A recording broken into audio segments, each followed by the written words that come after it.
এই বাংলাদেশে একমাত্র বিএনপি সরকার যতবার এই দেশ পরিচালনার সুযোগ পেয়েছে, বিএনপি সরকারই চেষ্টা করেছে কৃষক ভাই বোনদের পাশে দাঁড়ানোর জন্য। আপনারা বিএনপির উপরে বিগত নির্বাচনে আস্থা রেখেছেন, ইনশাল্লাহ এই সরকার আপনাদের সেই আস্থার পূর্ণ মর্যাদা দিবে। আজকের এই অনুষ্ঠানে আমি বলতে চাই, এখন আমাদেরকে দেশ গড়ার সময়। কৃষক ভাইদের পাশে আমরা যেরকম দাঁড়াবো, একই সাথে আমরা আমাদের দেশের কৃষাণী বোন সহ আমাদের দেশের যে নারী সমাজ আছে, তারা হচ্ছে দেশের অর্ধেক, জনসংখ্যার অর্ধেক। এই নারী সমাজকে যদি আমরা স্বাবলম্বী করে গড়ে তুলতে না পারি, তাহলে এই দেশকে আমরা সামনের দিকে এগিয়ে নিয়ে যেতে পারবো না। এবং সেই কারণেই আমরা প্রতিশ্রুতি দিয়েছিলাম যে আমরা যদি সরকার গঠন করতে সক্ষম হই, তাহলে আমরা বাংলাদেশের মা বোনদের জন্য, নারীদের জন্য, আমরা পরিবারের নারী প্রধানের জন্য আমরা ফ্যামিলি কার্ড চালু করব।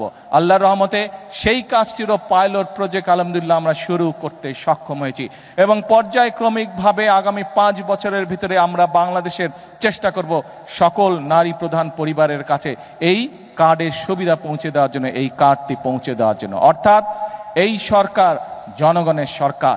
এই সরকার কৃষক বলুন, এই সরকার দেশের মা বোনদের কথা বলুন, ইমাম মসজিদের ইমাম খতিব সাহেব সহ অন্যান্য ধর্মীয় যারা গুরু আছেন তাদের কথা বলুন, ছাত্রদের কথা বলুন, শ্রেণী পেশা নির্বিশেষে প্রত্যেকটি মানুষের পাশে দাঁড়ানোর চেষ্টা করবে।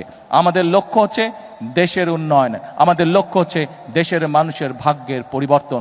সেজন্যই আমরা বলে থাকি, করব কাজ, গড়ব দেশ। সবার আগে কে? সবার আগে কে?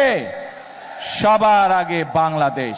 প্রিয় ভাই বোনেরা, আসুন আমরা এই দেশের প্রত্যেকটি নাগরিক, আমরা রাজনীতি করি বা না করি, আমরা কৃষক হই বা না হই, আমরা ছাত্র হই না হই, আমরা ব্যবসায়ী হই বা না হই, যে মানুষই হয়ে থাকি না কেন, যে পেশার মানুষই হয়ে থাকি না কেন, প্রত্যেকের আমাদের একটি আকাঙ্ক্ষা আছে, নিজের দেশটিকে আমরা ভালো দেখতে চাই, নিজের দেশটিকে আমরা সুন্দর দেখতে চাই। আমরা দেখতে চাই এই দেশের মানুষ নিরাপদে এই দেশে বসবাস করছে, এই দেশের মানুষ, এই দেশের সন্তানেরা এই দেশেই বড় হচ্ছে, স্বাচ্ছন্দ্যে বড় হচ্ছে, খেয়ে পড়ে ব্যবসা বাণিজ্য চাকরি বাকরি করে নিরাপদের সাথে, নিরাপত্তার সাথে বড় হচ্ছে। আমাদের লক্ষ্য সেটাই, আমরা সেই লক্ষ্য অর্জন করতে চাই। কিন্তু সেই লক্ষ্য অর্জন করা সম্ভব একমাত্র যদি জনগণের সহযোগিতা থাকে, একমাত্র যদি জনগণের সমর্থন থাকে। সেজন্যই আমরা জনগণকে সাথে নিয়ে চলতে চাই, জনগণকে পাশে রেখে চলতে চাই, জনগণকে সাথে নিয়ে সামনের দিকে বাড়তে চাই, দেশ গঠন করতে চাই।